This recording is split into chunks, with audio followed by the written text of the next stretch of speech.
le souverain Charles III a éprouvé une vive contrariété suite à un léger contretemps lors de son sacre.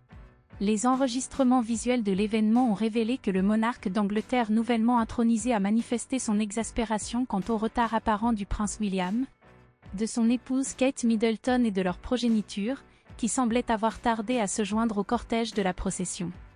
Effectivement, des experts en lecture labiale britannique ont relevé que le consort de Camilla Parker Bowles a manifesté des signes d'inquiétude quant à la possibilité de manquer l'horaire prévu pour son propre couronnement. Selon leurs observations, il aurait exprimé cette appréhension en murmurant « Nous ne serons jamais à l'heure », tandis que son épouse aurait émis une réponse inaudible. Dans ce contexte, Charles III aurait riposté d'un ton quelque peu désabusé en disant « Oui, je sais, c'est négatif ». Le prince et la princesse de Galles sont arrivés en retard pour la cérémonie, ce qui a occasionné un bouleversement dans le déroulement protocolaire.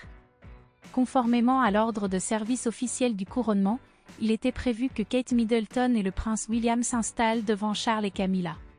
Toutefois, ils sont arrivés après le roi, ce qui a contraint ce dernier à patienter dans son véhicule avant de pouvoir finalement pénétrer dans l'abbaye, en suivant son fils aîné. L'ordre de service initialement établi stipulait. Le protocole initial prévoyait que Leurs Altesses royales le prince et la princesse de Galles, la princesse Charlotte de Galles et le prince Louis de Galles arrivent à la grande porte ouest et sont conduits à leur siège dans la lanterne. Tous restent assis. Leur Majesté le roi et la reine arrivent à la porte ouest. Une fanfare retentit. Tous debout.